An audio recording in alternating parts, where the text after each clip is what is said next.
저요, 평생 며느리로 살았습니다. 아내이기 전에, 엄마이기 전에, 어쩌면 한 사람의 여자이기 전에 먼저 며느리였어요. 요즘 젊은 사람들은 그러더라고요. 그건 옛날 이야기예요.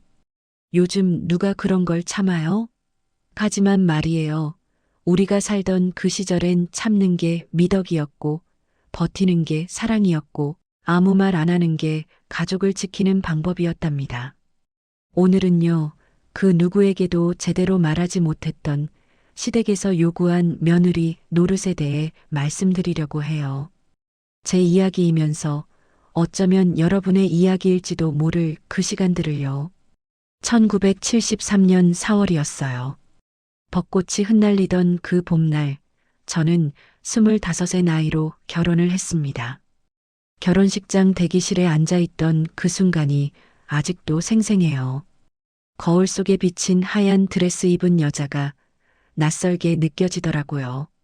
립스틱을 바른 입술은 빨갛게 물들었는데 왜 그렇게 창백해 보였는지 손끝이 차갑게 식어가는 게 느껴졌어요.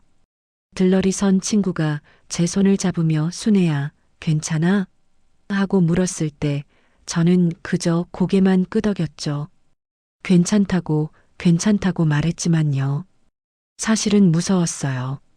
뭐가 무서웠냐고요? 그게 저도 잘 몰랐답니다. 그냥 막연하게 이제 뭔가가 달라질 거라는 게 내가 나로 살 수 없을지도 모른다는 게 두려웠던 것 같아요. 식장 문이 열리고 입장 음악이 흘러나왔어요. 아버지 팔을 끼고 걸어가는데 발걸음이 참 무겁더라고요. 하이힐이 무거운 게 아니라 마음이 무거웠던 거죠. 버질로드 끝에 서 있는 신랑을 보면서도 그 옆에 단정하게 앉아 계신 시부모님을 먼저 의식했던 기억이 나요. 예식이 끝나고 패백을 드릴 때였어요. 시어머니께서 제 손을 꼭 잡으시면서 이렇게 말씀하셨죠. 이제 우리 집 사람이네. 그 말이요. 환영처럼 들리지 않았어요. 선언이었죠. 계약서에 도장을 찍은 것 같은 그런 느낌이었달까요? 시어머니의 손은 따뜻했는데 왜 그렇게 제 손만 차갑게 식어갔는지 모르겠어요. 신혼여행도 못 가고 바로 시댁에서 첫날 밤을 보냈어요. 그땐 그게 당연한 거였으니까요. 2층 집 꼭대기 방, 그게 저희 부부 방이었어요. 다다미가 깔린 작은 방에는 장롱 하나, 화장대 하나, 그리고 이불이 전부였죠. 창문으로 들어오는 달빛이 유난히 밝았던 밤이었어요.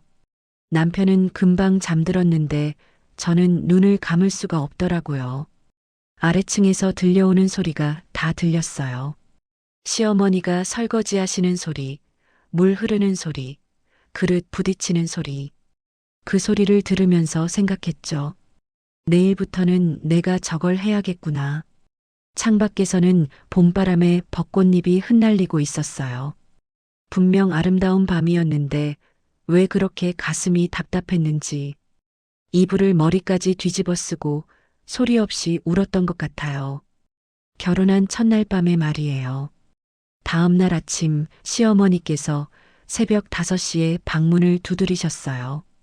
순애야, 일어났니? 벌떡 일어났죠. 아직 동도 트기 전이었는데 이미 아래층에서는 아침 준비 소리가 들렸어요. 허겁지겁 세수를 하고 내려갔더니 시어머니께서 부엌에서 김이 모락모락 나는 된장찌개를 끓이고 계셨어요. 새댁은 좀 쉬라고 하셨으면서 어머님이 다 하시네요. 제가 이렇게 말씀드렸더니 시어머니가 빙그레 웃으시면서 이러시는 거예요. 아이고, 며느리가 첫날부터 일을 해야지. 우리 집은 원래 며느리가 아침밥을 하는 집이야. 내가 시집 왔을 때도 그랬고, 내가 며느리 들어오면 또 그렇게 되는 거고. 그때 알았어요. 제 이름은 이제 순애가 아니라 며느리라는 걸요. 며느리, 이거 좀 해라. 며느리, 저거 좀 가져와라. 며느리는 어디 갔니? 하루에도 수십 번 며느리. 그렇게 불리다 보니까 어느 순간 제 이름을 잊어버린 것 같았어요. 거울을 보면서 나는 누구지? 하고 물었던 적도 있답니다. 결혼하고 일주일쯤 지났을 때예요. 시어머니께서 저를 부엌으로 부르셨어요. 순애야, 이리 와봐. 우리 집 김치 담그는 법 좀 배워야지. 김장철도 아닌데 김치를 담그신다고요? 알고 보니 며느리 수업이었어요. 우리 집 김치 맛, 우리 집 된장찌개 끓이는 법, 우리 집 제사 음식 만드는 법. 하나하나 다 배워야 했죠. 며느리가 시집 음식 맛을 못 내면 어떻게 해? 아들이 친정 음식 맛 없다고 하면 며느리 망신이야. 시어머니의 말씀은 항상 며느리는 일해야 한다로 시작했어요. 며느리는 일찍 일어나야 하고, 며느리는 먼저 눈치를 봐야 하고, 며느리는 큰 소리 내면 안 되고, 며느리는 시댁 식구 먼저 챙겨야 하고, 그날 김치를 담그다가 손을 베었어요. 칼에 베인 손가락에서 피가 주르륵 흘렀죠. 아팠지만 내색하지 않으려고 했어요.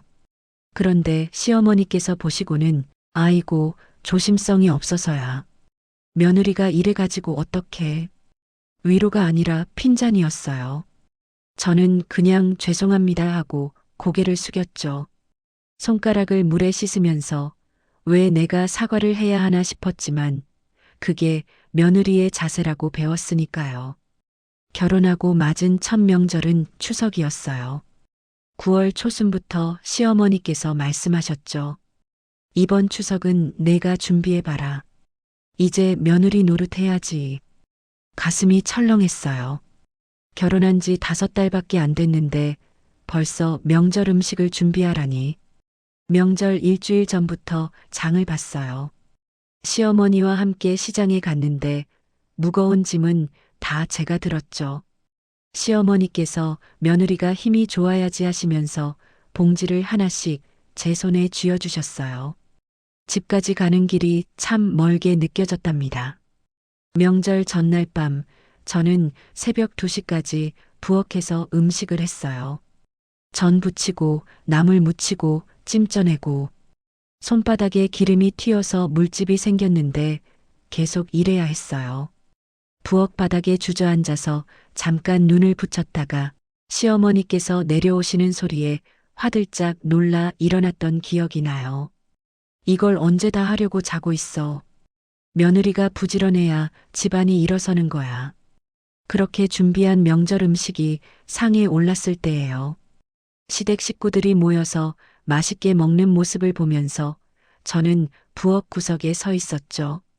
배가 고팠지만 먹을 엄두가 나지 않았어요. 모두가 식사를 마칠 때까지 기다렸다가 남은 음식으로 한 끼를 때웠답니다. 명절이 끝나고 남편에게 말했어요. 여보, 나 너무 힘들었어. 손도 대고 잠도 못 자고. 남편은 텔레비전을 보면서 대답했죠. 그래도 다들 맛있다고 했잖아. 고생했어. 그 말이 위로가 아니라 임무 완수 확인처럼 들렸어요. 제가 조금 더 말을 이었죠. 근데 나한테만 일을 시키는 것 같아.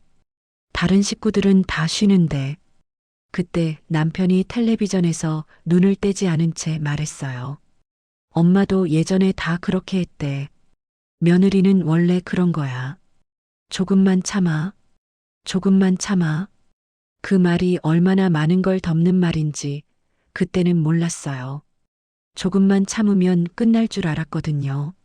하지만 그 조금은 평생이 되더라고요. 남편은요, 시댁에서는 항상 아들이었어요. 어머니 앞에서는 철없는 막내 아들, 저한테는 가장 행세를 하는 남편. 그는 늘 중간에서 아무것도 하지 않았어요. 아니, 어쩌면 중간자인 척하면서 뒤로 빠져 있었던 거죠. 어느 날 밤 너무 억울해서 울었어요. 남편이 등을 돌린 채 누워서 한숨을 쉬더니 이렇게 말하는 거예요. 나도 힘들어. 엄마도 달래야 하고 너도 달래야 하고 제발 좀 이해해줘. 그때 깨달았어요. 이 사람은 절대 내 편이 되어주지 않을 거라는 걸요. 그날 밤 이불 속에서 소리 없이 울다가 잠들었어요. 아침에 일어났을 때 백엔리지 젖어 있었답니다. 며느리로 산다는 건 늘 조심하는 삶이었어요. 아침에 일어나면 제일 먼저 시어머니 방문 앞을 지나가며 기척을 살폈어요. 일어나셨나? 아직 주무시나? 일어나셨으면 얼른 부엌으로 가서 아침 준비를 해야 했고, 주무시면 조용히 혼자 움직여야 했죠. 밥상을 차릴 때도 순서가 있었어요. 시아버지 수저, 시어머니 수저, 남편 수저. 제 수저는 늘 맨 마지막이었어요. 국을 떠낼 때도 건더기는 위서른 것에 많이, 국물만 제 그릇에 담았죠. 말 한마디도 조심해야 했어요. 큰 소리로 웃으면 며느리가 너무 경망스럽다 했고, 조용히 있으면 며느리가 재미가 없다 했어요. 의견을 말하면 며느리가 주제넘다 했고, 가만히 있으면 며느리가 생각이 없다 했죠. 어느 날은 친정 전화를 받다가 웃으며 통화를 했어요. 오랜만에 친정 동생 목소리를 듣고 반가워서 깔깔거리며 웃었죠. 전화를 끊고 보니까 시어머니께서 문 앞에 서 계셨어요. 며느리가 친정 전화 받는다고 저렇게 신이 나 있으니 시댁은 그렇게 안 좋나?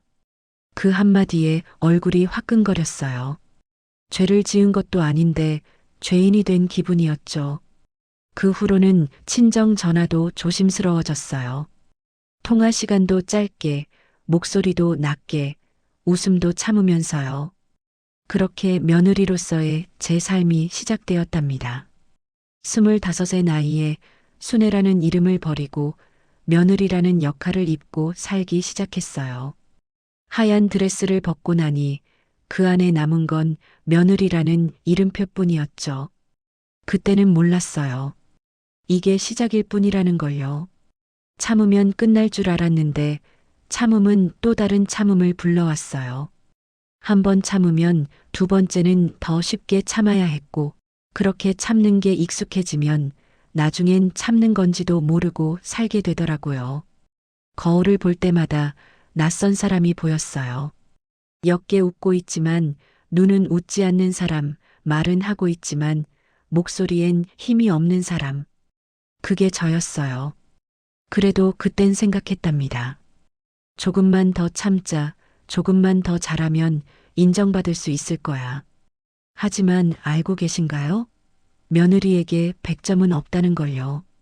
99점까지 해도 1점이 모자라면 모든 게 허사가 되는 게 며느리의 삶이었어요. 이제부터 들려드릴 이야기는 그렇게 며느리로 살아가며 겪었던 더 많은 날들에 관한 것입니다. 기쁘지 않았던 날들, 슬프지도 못했던 날들, 그저 버텨야만 했던 날들에 대한 이야기예요. 겨울, 김장철이 왔다. 결혼한 지 8개월쯤 지났을 때 첫 김장을 담갔어요. 11월 중순, 찬바람이 살을 애는 날이었죠. 새벽부터 시어머니, 시누이, 그리고 저, 이렇게 셋이서 마당에 앉았어요. 빨간 고무대야에 담긴 배추가 산더미처럼 쌓여 있었고, 그걸 다 절여야 했죠. 며느리, 이건 너무 세게 주무르면 안 돼. 배추가 물러져. 이건 소금이 부족한데? 며느리, 소금 좀 더 뿌려. 시어머니의 지시가 끊임없이 이어졌어요. 차가운 물에 손을 담그면 손끝이 저리고 빨개졌는데 쉴 틈이 없었어요. 시누이는 가끔씩 추워 죽겠네 하면서 방으로 들어가 손을 녹이고 왔지만 저는 그럴 수가 없었죠. 시누이는 괜찮아. 애는 원래 추위를 못 타. 며느리는 젊으니까 괜찮지? 젊다고 안 춥나요? 젊다고 손이 안 저린가요? 하지만 그 말은 입 밖으로 꺼낼 수가 없었어요. 그저 네, 괜찮습니다 하고 고개만 끄덕였죠. 저녁 6시가 넘어서야 김장이 끝났어요. 손가락이 굽혀지지 않을 정도로 꽁꽁 얼어붙었고 허리는 끊어질 것 같았어요. 그런데 시어머니께서 말씀하시는 거예요. 자, 이제 설거지하고 저녁 준비해야지. 며느리, 내가 하면 되지? 그날 밤 부엌에서 설거지를 하다가 눈물이 났어요. 양념이 밴 손을 찬물에 씻으니까 손이 더 시렸고 매운 고춧가루가 상처에 스며들어 따가웠어요. 거울에 비친 제 얼굴은 빨갛게 부어 있었고 눈가엔 고춧가루가 묻어서 눈물이 계속 났죠. 그때 남편이 부엌으로 들어왔어요. 왜 울어? 아니야, 고춧가루 때문에 눈물 나는 거야. 그럼 됐네. 나 배고픈데 밥 언제 돼? 그렇게 또 하루가 지나갔답니다. 우리 시댁은 제사가 많았어요. 시할아버지, 시할머니, 시아버지 형님, 시어머니 언니. 1년에 4번씩 돌아오는 제삿날이었죠. 제사 전날은 항상 지옥 같았어요. 낮부터 장을 보러 가서 짐을 들고 돌아오면 오후 내내 전을 부쳐야 했어요. 동그랑땡, 생선전, 고기전, 버섯전. 수십 가지 전을 부치다 보면 온 집안이 기름 냄새로 가득 찼죠. 한 번은 전을 부치다가 기름이 튀어서 팔뚝에 큰 화상을 입었어요. 물집이 잡히고 따갑게 아팠는데 시어머니께서 하신 말씀은 이거였어요. 괜찮아, 괜찮아. 며느리가 조심성이 없어서 그래. 어서 계속해. 전 다 식겠어. 약도 바르지 못하고 계속 전을 부쳐야 했어요. 팔뚝이 욱신거리고 물집이 터져서 진물이 났지만 멈출 수가 없었죠. 그날 밤 남편에게 화상 자국을 보여주면서 말했어요. 여보, 나 너무 아파. 병원 좀 가면 안 될까? 내일 제사 끝나고 가. 지금 가면 엄마가 혼자 다 해야 되잖아. 제사가 끝난 다음 날 저는 병원에 가지 못했어요. 제사 음식을 정리하고 설거지하고 손님들 대접하느라 정신이 없었거든요.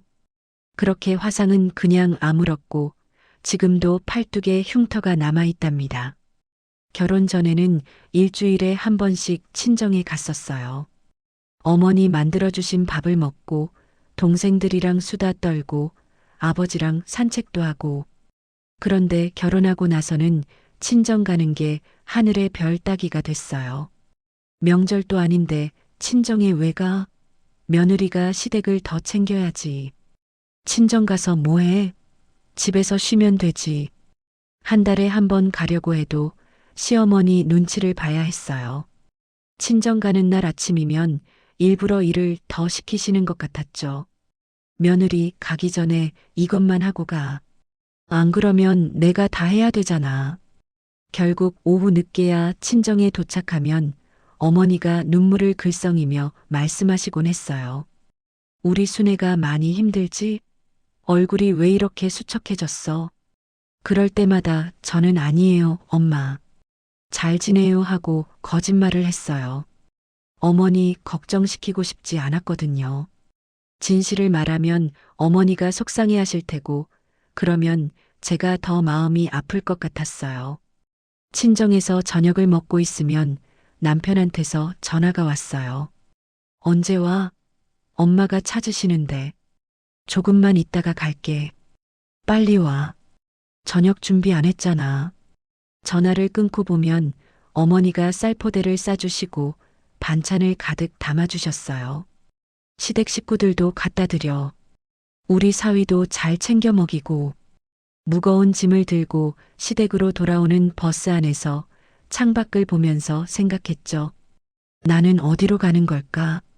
친정도 이제 내 집이 아니고 시댁도 편한 집이 아닌데 나는 대체 어디에 속한 걸까? 결혼 2년 차 되던 해 임신을 했어요. 기쁘기보다 두려웠어요. 임신을 해도 며느리 일은 줄어들지 않을 테니까요. 아니나 다를까 시어머니께서 말씀하셨죠. 임신했다고 편하게 있으면 순산 못해. 끝까지 움직여야 아기도 건강하게 나와. 입덧이 심해서 토하고 있어도 부엌에 들어가야 했어요. 생선 굽는 냄새에 속이 울렁거려서 화장실로 뛰어가면 시어머니가 한숨을 쉬시며 말씀하셨어요. 나도 임신했을 때 다 그랬어. 그래도 다 했거든. 요즘 며느리들은 너무 약해. 배가 불러오면서 허리가 아팠어요. 바닥에 앉아서 빨래를 하면 허리가 끊어질 것 같았고 걸레질을 하면 배가 당겼어요. 하지만 멈출 수가 없었죠. 임산부는 운동 삼아 집안일 하는 게 좋대. 그 말 한마디로 저는 출산 전날까지 일을 했답니다. 출산 날이 다가왔어요. 진통이 시작됐는데 시어머니께서 조금 더 참아봐. 급한 거 아니야 하셨어요. 남편은 회사에 있었고 저는 혼자서 진통을 참으며 시간을 보냈죠. 진통 간격이 좁아져서 더 이상 참을 수 없을 때 그제야 병원에 갈 수 있었어요. 택시를 타고 가면서도 진통의 신음을 참아야 했어요. 기사님이 놀랄까 봐요. 12시간의 진통 끝에 아들을 낳았어요. 아기를 안았을 때 처음으로 내 편이 생겼다는 생각이 들었어요.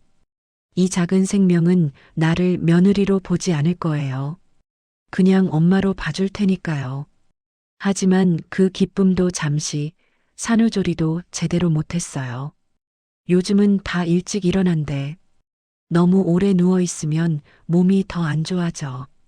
출산하고 사흘 만에 부엌에 나갔어요. 다리에 힘이 없어서 후들거렸고 자궁이 아팠지만 아침밥은 제가 해야 했죠. 아기는 울고 몸은 아프고 눈물이 났지만 참았어요. 그날 밤 아기에게 젖을 물리면서 속으로 다짐했어요. 너만은 꼭 잘 키울 거야. 너만은 엄마가 지켜줄 거야. 시댁에는 며느리가 셋이었어요. 큰 며느리, 작은 며느리, 그리고 저. 큰 며느리는 결혼한 지 10년이 넘었고 작은 며느리는 5년 차였어요. 그리고 저는 막내 며느리였죠. 명절만 되면 며느리들끼리 서열이 확실했어요. 큰 며느리는 지휘하는 사람, 작은 며느리는 보조하는 사람, 저는 굳은 일하는 사람.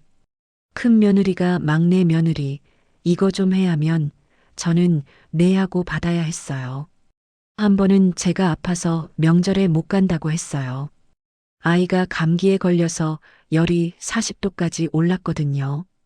그런데 시어머니한테서 전화가 왔죠. 아이는 남편한테 맡기고 너만 와. 며느리가 없으면 일손이 모자라. 어머니, 아이가 정말 아파요. 병원에 데려가야 해요. 병원은 남편이 데려가면 되지. 며느리는 시댁에 와야지. 다른 며느리들도 다 왔어.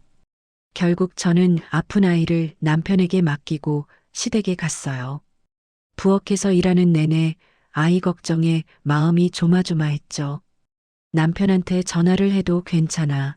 집에서 재우고 있어 하는 말뿐이었어요. 저녁 8시가 돼서야 집에 돌아왔어요.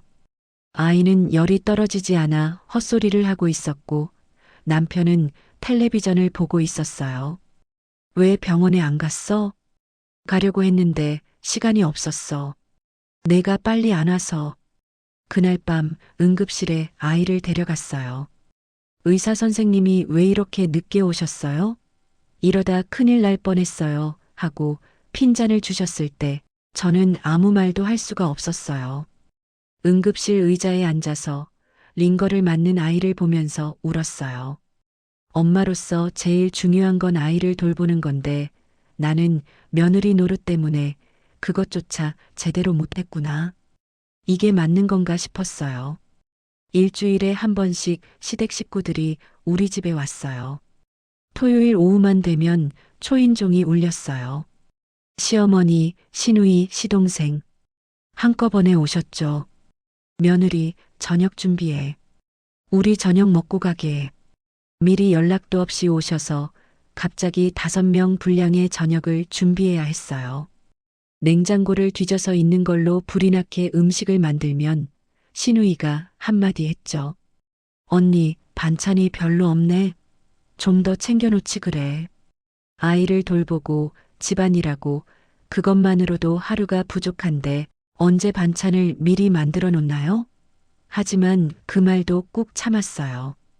저녁을 차려놓으면 가족들은 거실에서 텔레비전을 보며 먹었고 저는 부엌에서 설거지를 하거나 아이를 돌봤어요. 함께 앉아서 먹은 적이 없었죠. 며느리는 먹었어? 네, 먹었어요. 거짓말이었어요. 먹을 시간이 없었죠. 모두가 돌아간 후에 남은 음식으로 한 끼를 때우곤 했어요. 그렇게 사는 동안 저는 계속 생각했어요. 조금만 더 참자. 조금만 더 잘하면 인정받을 수 있을 거야. 하지만 아무리 잘해도 칭찬은 없었어요. 당연한 것으로 여겨졌죠. 며느리가 제사 음식 잘 차렸네. 며느리가 김장을 잘했네. 이런 말은 한 번도 들어본 적이 없어요. 대신 이런 말은 자주 들었죠. 이건 좀 싱겁네. 저번보다 못한 것 같아. 며느리가 요즘 손이 좀 무거워진 거 아냐? 100을 해도 일이 부족하면 그 일이 문제가 되는 게 며느리의 삶이었어요. 그러던 어느 날 거울을 보다가 놀랐어요. 30도 안 된 나이인데 이마에 주름이 깊게 패였고 입꼬리는 처져 있었어요. 웃는 법을 잊어버린 얼굴이었죠. 나는 언제부터 웃지 않게 됐을까? 생각해보니 마지막으로 크게 웃은 게 언제였는지 기억이 안 났어요. 아이랑 놀아줄 때도 남편이랑 대화할 때도 나는 늘 무표정했어요. 웃는 것조차 에너지가 필요했고 그 에너지가 저한테는 없었거든요. 그날 밤 아이가 잠든 후에 혼자 베란다에 나갔어요. 찬바람이 불었지만 마음은 더 차가웠어요. 하늘을 보면서 물었죠. 나는 왜 이렇게 살고 있을까?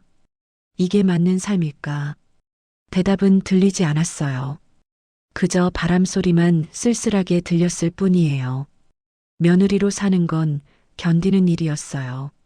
매일매일이 시험이었고 합격점은 없었어요. 아무리 노력해도 그 정도면 됐다는 말을 들을 수 없었죠. 항상 조금만 더였어요. 친정은 점점 멀어졌고 나라는 사람도 희미해졌어요. 거울을 봐도 낯선 사람이 보였고 내가 원하는 게 뭔지도 모르게 됐어요. 오직 며느리로서 무엇을 해야 하는가만 생각하며 살았으니까요. 아이를 낳고 키우면서도 마음 한편은 늘 공허했어요. 엄마가 되었는데도 여전히 며느리로서 살아야 했거든요. 아이가 아파도 제일 먼저 생각나는 건 시댁에서 뭐라고 할까였어요. 그렇게 또 몇 년이 흘러갔습니다. 조금만 참자던 날들이 모여서 어느덧 10년이 되어가고 있었어요. 그 10년 동안 저는 무엇을 위해 살았을까요? 누구를 위해 참았을까요? 다음 이야기에서는 제가 어떻게 변화하기 시작했는지 들려드릴게요. 아직 용기를 내지는 못했지만 마음속으로 조금씩 깨닫기 시작했던 것들에 대해서요. 결혼 12년째 되던 해 가을이었어요. 또 제사 전날이었죠. 부엌에서 혼자 설거지를 하고 있었어요. 기름기 묻은 그릇들이 산더미처럼 쌓여 있었고 손은 주방 세제 때문에 거칠어져서 갈라진 상태였어요. 뜨거운 물에 손을 넣으니까 상처에서 따끔거렸죠. 그런데 문득 이런 생각이 들더라고요. 나는 왜 여기서 이렇게 살고 있을까? 12해 동안 수없이 했던 설거지인데 그날따라 그 생각이 머릿속을 떠나지 않았어요. 거품 낀 손을 멈추고 창밖을 봤어요. 어둠이 내린 마당에는 낙엽이 쌓여 있었고 가을바람이 차갑게 불고 있었죠. 내가 설거지를 안 하면 어떻게 될까? 그 순간 가슴이 철렁했어요. 이런 생각을 하는 것 자체가 죄를 짓는 것 같았거든요. 며느리가 이런 생각을 하면 안 되는데 하면서도 그 생각을 지울 수가 없었어요. 설거지를 다 마치고 손을 닦는데 거울에 비친 제 모습이 보였어요. 37의 나이인데 마치 50대처럼 보였어요. 눈가에 주름, 퀭한 눈빛, 축 처진 입꼬리. 이게 정말 나일까 싶었죠. 그날 밤 잠이 오지 않았어요. 천장을 보면서 계속 생각했어요. 나는 이대로 살다가 죽는 걸까? 내 인생은 이게 다인 걸까? 다음 주 오랜만에 친구 미숙이를 만났어요. 학창 시절 제일 친했던 친구였는데 결혼하고 나서는 연락이 뜸했었죠. 미숙이가 먼저 연락을 해서 동네 카페에서 만났어요. 순애야, 오랜만이다. 미숙이는 여전히 밝고 환한 표정이었어요. 머리도 짧게 자르고 화사한 옷을 입고 있었죠. 그런데 저는요, 색바랜 남색 점퍼에 머리는 대충 묶은 채였어요. 미숙아, 너 변한 거 없구나. 너는 많이 변했네. 순애야, 많이 힘들었지?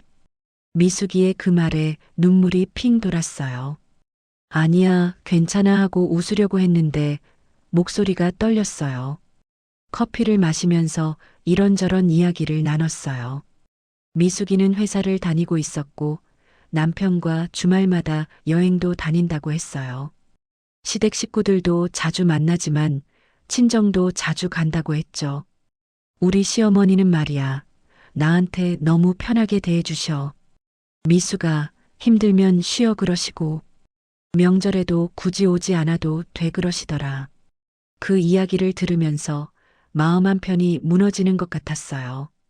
세상에는 그런 시댁도 있구나. 며느리를 며느리가 아니라 딸처럼 대하는 집도 있구나. 순애야, 너네 시댁은 어때? 저는 대답을 못했어요. 뭐라고 말해야 할지 모르겠더라고요. 힘들어라고 말하면 한도 끝도 없을 것 같았고, 괜찮아라고 하면 거짓말 같았어요. 미숙아, 나 요즘 내가 누군지 모르겠어. 그 말을 꺼내자 눈물이 주르륵 흘렀어요. 카페 한 구석에서 커피잔을 든 채로 조용히 울었어요. 미숙이가 제 손을 잡아주었어요. 순애야, 넌 충분히 잘하고 있어. 근데 너무 혼자 다 짊어지고 있는 것 같아. 가끔은 내려놔도 돼. 내려놓는다는 게 뭘까요? 어떻게 내려놓나요? 저는 내려놓는 법을 몰랐어요. 평생 짊어지고 사는 게 당연한 줄 알았거든요. 집에 돌아오니 아들이 거실에서 숙제를 하고 있었어요. 12살이 된 아들, 이제 제법 컸더라고요. 그런데 아들이 고개를 들지 않고 연필만 굴리고 있는 거예요. 준호야, 무슨 일 있어? 엄마. 아들이 망설이다가 물었어요. 엄마는 왜 할머니한테 맨날 혼나? 그 질문에 가슴이 철렁했어요. 아이가 다 보고 있었구나. 내가 참는 모습을, 작아지는 모습을 다 보고 있었구나. 엄마가 혼나는 게 아니라 변명을 하려다가 말을 멈췄어요. 사실 혼나는 거나 마찬가지였으니까요. 준호야, 왜 그런 생각을 했어? 이번 추석에 할머니가 엄마한테 화내는 거 봤어. 엄마가 아무 말도 안 하고 고개만 숙이는 거 보니까 마음이 안 좋았어.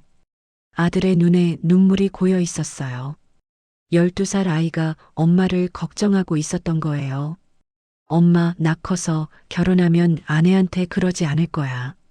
아빠처럼 엄마 편 안 들어주는 것도 싫어.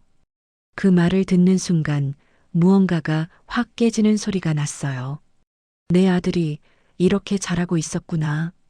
엄마의 고통을 보면서 잘못된 걸 배우고 있었구나. 그날 밤 아들을 안아주면서 말했어요. 준호야, 엄마가 미안해. 엄마가 너한테 좋지 않은 모습을 보여줬구나. 엄마 잘못 없어. 그냥 엄마가 행복했으면 좋겠어. 12살 아이가 행복이라는 단어를 쓰는데 눈물이 멈추지 않았어요. 정작 저는 행복이 뭔지도 모르고 살았는데 제 아들은 엄마의 행복을 바라고 있었던 거예요. 다음 제사 때였어요. 시어머니께서 며느리 전 부처하고 말씀하셨을 때 저는 잠깐 망설였어요. 그리고 입을 열었죠. 어머니, 제가 오늘 좀 몸이 안 좋아요. 작은 아주머니랑 같이 하시면 안 될까요? 시어머니의 얼굴이 굳어졌어요. 시누이도 놀란 표정으로 저를 봤죠. 며느리가 아픈데 쉬어야지. 시어머니의 목소리에는 차가운 기운이 담겨 있었어요. 하지만 저는 방으로 들어가서 누웠어요. 가슴이 두근거렸고 죄책감이 밀려왔지만 동시에 묘한 해방감도 느껴졌어요. 이게 내려놓는 거구나. 부엌에서 들려오는 소리가 들렸어요. 시어머니와 시누이가 전을 부치면서 수군거리는 소리. 분명 저에 대한 이야기겠죠. 하지만 이상하게도 신경이 쓰이지 않았어요. 저녁 먹을 때 식탁에 앉았는데 분위기가 싸늘했어요. 시어머니께서 한마디 하셨죠. 요즘 며느리들은 편하게 살려고 하네. 그 말에 예전 같았으면 죄송합니다 하고 고개를 숙였을 거예요. 하지만 그날은 달랐어요. 어머니, 저도 사람이에요. 아프면 쉬어야죠. 식탁이 조용해졌어요. 남편이 제 팔을 슬쩍 잡아당겼지만 저는 시선을 피하지 않았어요. 시어머니와 눈을 마주쳤죠. 그날 이후 뭔가가 달라지기 시작했어요. 그날 밤 남편이 화를 냈어요. 당신 오늘 왜 그랬어? 엄마 기분 진짜 안 좋으셨어. 나도 기분 안 좋았어. 12해 동안 남편이 말문이 막힌 표정이었어요. 제가 이렇게 나온 적이 없었거든요. 당신은 알아? 내가 얼마나 힘들었는지. 당신 엄마 눈치 보느라, 당신 가족 챙기느라, 나 자신은 다 잃어버렸어. 그래도 그렇지, 가족인데 조금 참으면 되잖아. 조금 참으면. 그 말에 웃음이 나왔어요. 12회를 참았는데 그게 조금인가요? 여보, 나는 이제 더 이상 못 참겠어. 나도 사람이야. 며느리이기 전에 한 사람의 인간이라고. 갑자기 왜 이래? 무슨 일 있어? 남편은 이해하지 못하는 표정이었어요. 아니, 이해하려고 하지 않는 표정이었죠. 무슨 일이 있어서 이러는 게 아니야. 이제 깨달은 거야. 내가 너무 많은 걸 희생하고 있었다는 걸. 남편은 한숨을 쉬며 돌아 누웠어요. 당신 요즘 이상해. 무슨 책이라도 읽은 거야? 그 말에 허탈했어요. 제 고통을, 제 각성을 그저 이상한 것으로 치부하는 남편. 결국 이 사람은 끝까지 제 편이 되어주지 않을 거라는 걸 확실히 알았죠. 그날 밤 저는 결심했어요. 더 이상 남편의 이해를 구하지 않기로요. 남편이 이해하든 안 하든 저는 제가 원하는 대로 살기로요. 다음 주 친정에 갔어요. 오랜만에 가는 친정이었죠. 어머니가 반갑게 맞아주셨어요. 식탁에 음식을 차리시면서 어머니가 유심히 제 얼굴을 보시더니 물으셨어요. 순애야, 무슨 일 있었니? 아니요, 엄마. 없어요. 엄마가 딸 낳아 키웠는데 딸 표정 모를까? 뭔가 있구나. 어머니 앞에서는 거짓말이 통하지 않았어요. 결국 저는 그동안 있었던 일들을 조금씩 말씀드렸어요. 12해 동안 참았던 이야기들, 아팠던 순간들, 울었던 밤들. 어머니가 우셨어요. 엄마가 미안하다. 내가 시집 가면 행복할 줄 알았는데. 엄마가 내 고생을 몰랐구나. 엄마 아니에요. 엄마 잘못 없어요. 순애야, 이제라도 내가 원하는 대로 살아. 며느리도 중요하지만 내 인생이 더 중요해. 엄마는 내가 행복하기를 바랄 뿐이야. 어머니의 그 말이 허락처럼 들렸어요. 그래, 살아도 돼. 내가 원하는 대로 살아도 돼. 그렇게 살아도 괜찮아. 친정을 나올 때 어머니가 제 손을 꼭 잡으셨어요. 순애야, 힘들면 언제든지 집에 와. 이곳은 내가 태어난 곳이고 너의 집이야. 잊지 마. 어머니의 손이 따뜻했어요. 그 온기가 얼어붙었던 제 마음을 녹이는 것 같았죠. 추석이 다가왔어요. 시어머니한테서 전화가 왔죠. 며느리 추석 전날 와서 음식 준비 좀 해야 되겠다. 예전 같았으면 네, 알겠습니다 했을 거예요. 하지만 이번엔 달랐어요. 어머니, 죄송한데요. 올해는 전날에 못 갈 것 같아요. 추석 당일에 아침 일찍 가겠습니다. 뭐, 전날에 안 와? 그럼 음식은 누가 준비해? 큰아주머니하고 작은아주머니가 계시잖아요. 제가 못 가면 그분들이 하시면 될 것 같아요. 전화기 너머로 시어머니의 한숨소리가 들렸어요. 며느리가 요즘 왜 이래? 결혼 초만 해도 그렇게 말 잘 듣더니. 어머니, 저도 제 가정이 있고 제 시간이 필요해요. 죄송하지만 전날엔 저희 가족끼리 시간을 보내고 싶어요. 전화를 끊고 나니 남편이 의자에서 벌떡 일어났어요. 당신 미쳤어? 엄마한테 어떻게 그렇게 말해? 나 안 미쳤어. 이제야 제대로 정신 차린 거야. 남편과 며칠 동안 말을 안 했어요. 집안 분위기가 차갑게 얼어붙었죠. 하지만 저는 후회하지 않았어요. 추석 전날 저희 가족끼리 저녁을 먹었어요. 남편은 내내 인상을 쓰고 있었지만 아들은 환하게 웃었어요. 엄마, 우리 진짜 오랜만에 가족끼리만 밥 먹네. 좋다. 아들의 그 말에 제 선택이 틀리지 않았다는 확신이 들었어요. 추석 당일 시댁에 갔어요. 분위기가 냉랭했어요. 시어머니는 저를 거들떠보지도 않으셨고, 시누이는 언니, 요즘 자기 주장 강해졌네 하고 빈정거렸죠. 하지만 저는 신경 쓰지 않았어요. 할 일만 하고 억지 웃음도 짓지 않았어요. 큰 며느리가 조용히 다가와서 물었어요. 동서, 요즘 무슨 일 있어? 갑자기 왜 이래? 큰언니, 저 아무 일 없어요. 그냥 이제 제대로 살고 싶은 거예요. 큰 며느리가 한숨을 쉬었어요. 나도 그러고 싶은데 쉽지 않더라. 동서 부럽다. 그 말에 가슴이 아팠어요. 20년을 며느리로 살아온 큰 며느리도 여전히 참고 있었던 거예요. 큰언니도 할 수 있어요. 늦지 않았어요. 큰 며느리는 쓸쓸하게 웃었어요. 글쎄, 나는 이제 너무 익숙해져서 이렇게 사는 게. 그날 저는 깨달았어요. 변화는 쉽지 않지만 변화하지 않으면 평생 이렇게 살 거라는 거요. 그렇게 저는 조금씩 깨어나기 시작했어요. 12해 동안 잠들어 있던 나라는 사람이 천천히 눈을 뜨기 시작했죠. 쉽지 않았어요. 죄책감이 밀려왔고 주변의 시선도 차갑고 남편과의 관계도 틀어졌어요. 하지만 이상하게도 마음은 조금씩 가벼워졌어요. 전에는 숨쉬기도 답답했는데 이제는 조금 숨통이 트이는 것 같았어요. 거울을 봐도 예전처럼 낯설지 않았어요. 아, 이게 내 모습이구나 하고 받아들일 수 있었죠. 물론 모든 게 해결된 건 아니었어요. 시댁과의 갈등은 여전했고 남편은 이해하지 못했고 주변 사람들은 제가 이기적으로 변했다고 수군거렸어요.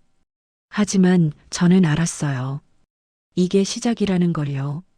내려놓는 것, 거절하는 것, 내 의견을 말하는 것. 이 모든 게 서툴고 어색했지만 연습하면 익숙해질 거라고 믿었어요. 아들이 제 변화를 보고 있었어요. 엄마가 당당해지는 모습, 엄마가 웃는 모습, 엄마가 자기 의견을 말하는 모습. 그게 아들에게 좋은 교육이 될 거라고 생각했어요. 이제 마지막 이야기가 남았습니다. 제가 완전히 며느리 노릇을 내려놓고 나로 살기 시작한 이야기를요. 변화를 시작하고 반년쯤 지난 겨울이었어요. 창밖에는 눈이 소복하게 내리고 있었어요. 하얀 눈송이가 바람에 날리는 걸 보면서 저는 따뜻한 차를 마시고 있었죠. 예전에는 눈이 오면 시댁 마당 쓸어야 하나 걱정부터 했었는데 그날은 그냥 눈이 아름답다고 느꼈어요. 남편이 출근하고 아들이 학교에 간 오전 10시. 저만의 시간이었어요. 휴대폰이 울렸어요. 시어머니였죠. 며느리, 오늘 점심 해 먹으러 와. 냉장고에 재료 있으니까 내가 좀 해줘. 예전 같았으면 네, 알겠습니다 하고 부랴부랴 준비했을 거예요. 하지만 이제는 달랐어요. 어머니, 죄송한데요. 오늘은 제가 볼 일이 있어서 못 갈 것 같아요. 무슨 일인데? 뭐가 그렇게 바빠? 제 개인적인 일이에요. 다음에 갈게요. 전화를 끊고 나니 손이 조금 떨렸어요. 아직도 거절하는 게 쉽지는 않았죠. 하지만 예전처럼 죄책감이 밀려오지는 않았어요. 대신 이런 생각이 들었어요. 나는 내 시간을 가질 권리가 있어. 그날 오후 저는 오랜만에 서점에 갔어요. 책을 읽는 게 좋았는데 결혼하고는 책 한 권 제대로 읽어본 적이 없었거든요. 서점을 천천히 걸으면서 마음에 드는 책을 골랐어요. 카페에 앉아서 책을 읽는데 가슴이 따뜻해졌어요. 아, 나도 이런 걸 할 수 있구나. 나도 나를 위한 시간을 가질 수 있구나. 그날 저녁 남편이 조용히 말했어요. 당신, 우리 진지하게 이야기 좀 하자. 식탁에 마주 앉았어요. 남편의 표정이 굳어 있었죠. 당신 요즘 너무 변했어. 엄마도 서운해 하시고 나도 힘들어. 예전처럼 돌아갈 수 없어? 그 말을 듣는 순간 가슴이 답답했어요. 여보, 나는 변한 게 아니야. 원래의 나로 돌아가는 거야. 아니, 어쩌면 처음으로 나를 찾아가는 거야. 그게 그거잖아. 가족인데 조금만 양보하면 안 돼? 우리 엄마도 나이 드셨잖아. 나도 나이 들어가고 있어. 내 인생도 흘러가고 있고. 근데 나는 계속 참기만 해야 해? 남편이 한숨을 쉬었어요. 그럼 어쩌자는 거야? 이혼하자는 거야? 이혼. 그 단어가 나오니까 순간 숨이 멎는 것 같았어요. 하지만 저는 침착하게 대답했어요. 나는 이혼하고 싶지 않아. 다만, 이제는 며느리로만 살고 싶지 않다는 거야. 나도 한 사람의 인간으로 존중받고 싶어. 존중?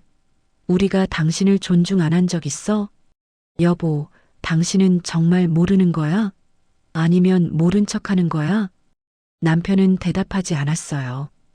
그저 고개를 돌리고 텔레비전을 켰죠. 그날 밤 저는 결심했어요. 남편이 이해하든 안 하든 저는 제 길을 가기로요. 함께 가주면 좋지만 혼자 가더라도 괜찮다고요. 설날이 다가왔어요. 시어머니한테서 전화가 왔죠. 며느리, 올해는 떡국 내가 끓여. 우리 집 떡국 맛을 내가 이어받아야지. 예전 같았으면 네, 알겠습니다 했을 거예요. 하지만 이제는 아니었어요. 어머니, 제가 작년에도 했는데요. 올해는 큰아주머니나 작은아주머니가 하시면 어떨까요? 뭐, 며느리가 해야지. 큰 며느리는 바쁘고 작은 며느리는 손맛이 없어. 어머니, 저도 바빠요. 그리고 저도 솜씨가 그렇게 좋은 편은 아니에요. 전화 너머로 시어머니의 한숨소리가 들렸어요.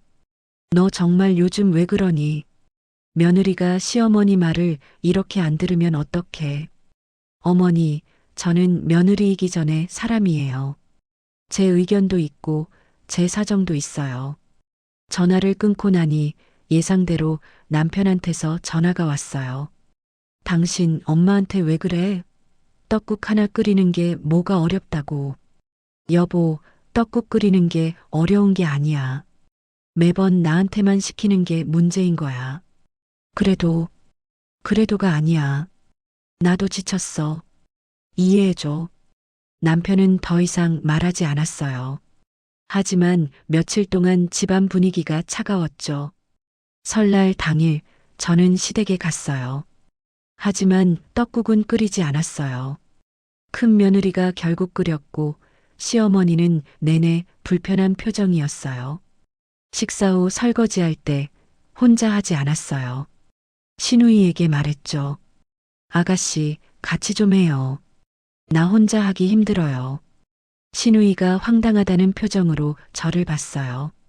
언니, 원래 며느리들이 하는 거 아니에요? 아가씨도 이 집 식구잖아요. 같이 사는 가족이면 같이 해야죠.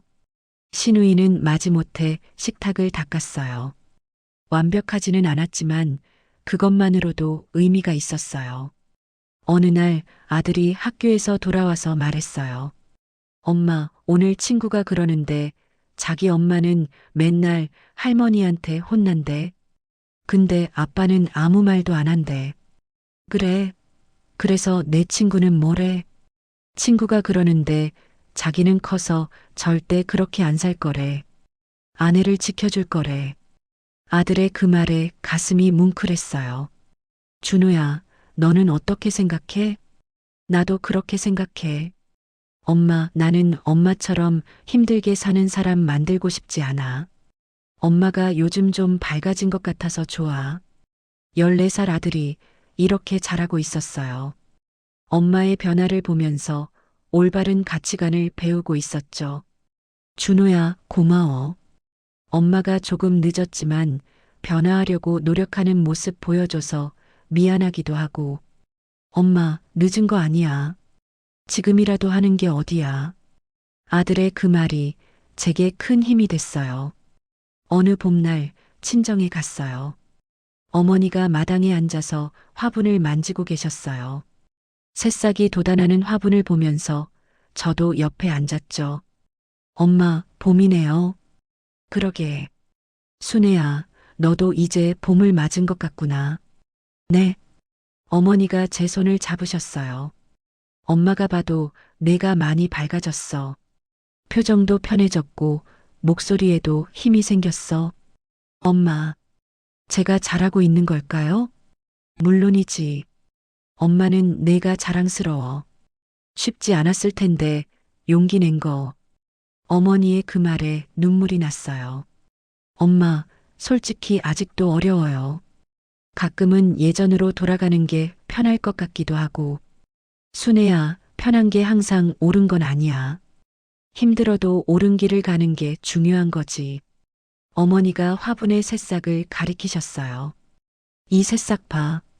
흙을 뚫고 나오는 게 얼마나 힘들겠니? 하지만 나오지 않으면 죽는 거야. 너도 마찬가지야. 내가 지금 힘든 건 살아나려고 발버둥 치는 거야. 그날 저는 깨달았어요. 변화는 고통스럽지만 변화하지 않는 건 죽는 거라는 걸요. 변화를 시작한 지 1년이 지났어요. 많은 게 달라졌어요. 시댁과의 관계는 예전처럼 가깝지 않았지만 그렇다고 완전히 틀어진 것도 아니었어요. 적당한 거리를 유지하게 됐죠. 남편과의 관계도 변했어요. 예전처럼 친밀하지는 않았지만 서로를 이해하려고 노력하게 됐어요. 남편도 조금씩 변하고 있었어요. 아주 천천히 하지만 분명히요. 어느 날 남편이 말했어요. 당신 말이 맞았어. 내가 너무 엄마 편만 들었던 것 같아. 그 한마디가 얼마나 귀한지 몰라요. 완벽한 사과는 아니었지만 시작이었으니까요. 명절에도 이제는 모든 일을 제가 하지 않았어요. 며느리들이 돌아가면서 했고 남자들도 조금씩 거들기 시작했어요. 완벽하지는 않았지만 조금씩 바뀌고 있었죠. 시어머니와의 관계도 새롭게 정의됐어요. 예전처럼 친밀하지는 않았지만 서로 예의를 지키며 지내게 됐어요. 시어머니도 제가 예전처럼 순종적이지 않다는 걸 받아들이셨죠. 며느리가 요즘 새다. 시어머니가 가끔 이렇게 말씀하셨지만 예전처럼 굴복시키려고 하지는 않으셨어요. 어쩌면 시어머니도 새로운 관계를 받아들이고 계셨던 것 같아요. 이제 저는 일주일에 2번 제 시간을 가져요. 화요일 오전에는 수영을 하러 가요. 물속에서 숨 쉬며 헤엄칠 때 제가 살아있다는 걸 느껴요. 목요일 오후에는 도서관에 가서 책을 읽어요. 제가 좋아하는 소설을 읽으며 다른 사람의 인생을 엿보는 시간이 좋아요. 처음에는 죄책감이 들었어요. 내가 이렇게 놀아도 되나 싶었죠. 하지만 시간이 지나면서 깨달았어요. 이게 노는 게 아니라 나를 돌보는 거라는 걸요. 나를 돌봐야 다른 사람도 돌볼 수 있다는 걸 이제는 알아요. 거울을 보면 예전과 다른 사람이 보여요. 주름은 여전하지만 눈빛이 달라졌어요. 생기가 돌고 미소가 자연스러워요. 엄마, 요즘 예뻐진 것 같아. 아들의 그 말에 저는 웃었어요. 예쁜 게 아니라 제가 저답게 살고 있는 거죠. 어느 명절날 큰 며느리가 조용히 다가왔어요. 동서, 나도 좀 변하고 싶은데 어떻게 시작했어? 큰 며느리의 눈에는 간절함이 담겨 있었어요. 25년을 며느리로 살아온 분이 이제야 자신을 찾고 싶다고 말하고 있었죠. 큰언니, 작은 것부터 시작하세요. 한 번씩 아니요라고 말해보세요. 내가 하기 싫은 것, 할 수 없는 것에 대해서요. 그게 쉽지 않아. 이제 와서 큰언니, 늦은 게 아니에요. 지금이라도 하시는 거예요. 큰언니의 인생도 소중해요. 큰 며느리의 눈에 눈물이 고였어요. 고마워, 동서. 용기를 내볼게. 그날 이후 큰 며느리도 조금씩 변하기 시작했어요. 작은 거절부터 자기 의견 말하기까지 천천히 하지만 분명히 변하고 있었죠. 지금 저는 41살이에요. 며느리로 산 세월이 18년, 나로 살기 시작한 세월이 2년. 아직도 며느리로 산 시간이 훨씬 길지만 이제는 괜찮아요. 앞으로의 시간은 나로 살 거니까요. 물론 완벽하지는 않아요. 아직도 시댁에 가면 긴장되고 명절은 여전히 부담스러워요. 하지만 예전처럼 나를 완전히 지우지는 않아요. 며느리이면서도 나로 살 수 있다는 걸 배웠어요. 둘은 양립할 수 없는 게 아니었어요. 다만 균형의 문제였죠. 예전에는 며느리 90%, 나 10%였다면 이제는 며느리 50%, 나 50%예요. 완벽한 균형은 아니지만 훨씬 숨쉬기 편한 비율이에요. 어느 날 저녁 아들과 단둘이 이야기를 나눴어요. 준호야, 엄마가 하고 싶은 말이 있어. 뭔데, 엄마? 너 나중에 결혼하면 내 아내를 존중해줘. 아내도 한 사람의 인간이라는 걸 잊지 마. 응, 알아. 엄마가 그렇게 힘들게 사는 거 봤으니까. 그리고 말이야, 내 엄마 그러니까 나를 무조건 편들라는 게 아니야. 다만 아내가 힘들어할 때 곁에 있어줘. 그게 가장 중요한 거야. 아들이 고개를 끄덕였어요. 엄마, 나 아빠처럼은 안 살 거야. 나는 내 아내를 지켜줄 거야. 그 말을 듣는 순간 눈물이 났어요. 제가 겪은 고통이 아들에게는 교훈이 되고 있었어요. 그것만으로도 제 삶이 의미 있었다고 느껴졌죠. 창밖을 보니 또 봄이 왔어요. 벚꽃이 흩날리는 걸 보면서 결혼식 날이 떠올라요. 25년 전 하얀 드레스를 입고 두려움에 떨었던 그날. 그때의 나에게 말해주고 싶어요. 괜찮아, 순애야. 힘들겠지만 견딜 수 있어. 그리고 언젠가는 너로 살 수 있는 날이 올 거야. 며느리는 역할이었어요. 가족이 아니라 역할이었죠. 하지만 이제 저는 알아요. 역할을 해야 할 때도 있지만 나를 잃어서는 안 된다는 걸요. 며느리로 살면서도 나로 살 수 있어요. 아내로 살면서도 나로 살 수 있어요. 엄마로 살면서도 나로 살 수 있어요. 다만 그걸 깨닫기까지 저는 18년이 걸렸어요.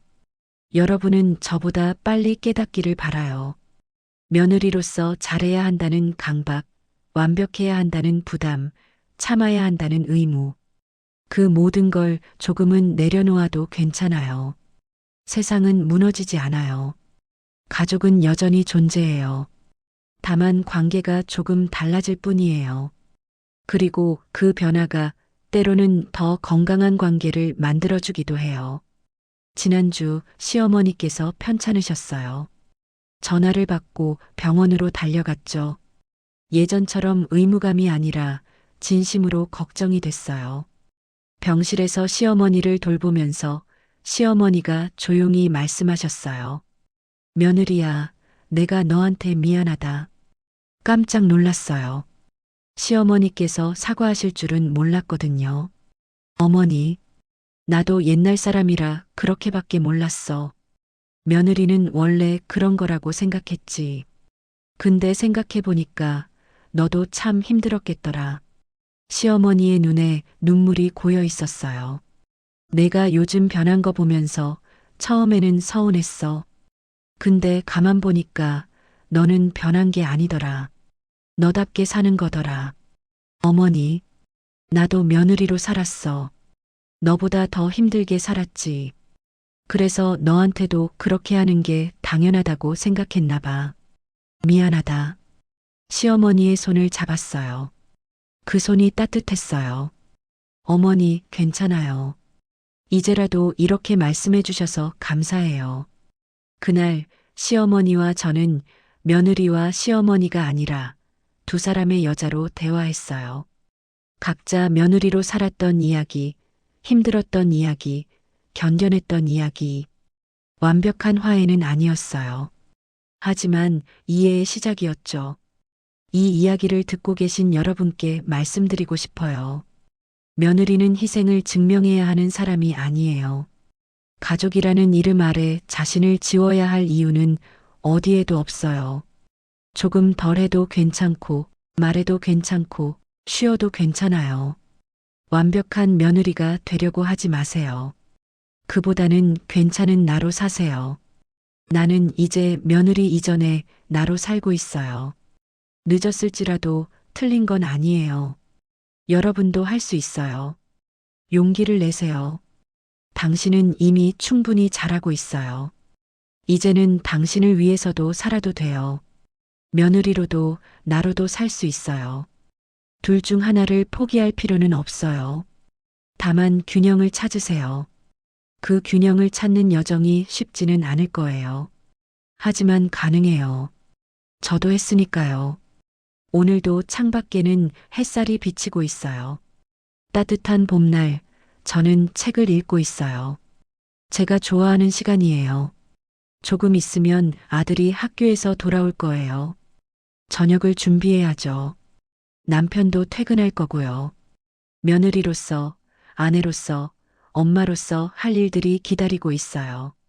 하지만 이제는 그 역할들이 저를 삼키지 않아요. 왜냐하면 저는 알거든요. 나는 며느리이기도 하지만 그 이전에 순애라는 사람이라는 걸요. 그리고 그게 가장 중요하다는 걸요. 여러분도 잊지 마세요. 당신은 며느리이기 전에 한 사람의 소중한 인간이에요. 그걸 잊지 않고 사는 것. 그게 진짜 행복의 시작이에요. 오늘 이야기가 당신 마음에도 작은 위로와 용기가 되었으면 좋겠어요. 들어주셔서 고맙고 혹시 제 이야기가 괜찮았다면 구독과 좋아요 조심스럽게 부탁드릴게요. 당신의 손길 하나가 저에게는 큰 힘이 되거든요. 그럼 다음 이야기에서 또 만나요. 오늘도 따뜻한 하루 보내세요.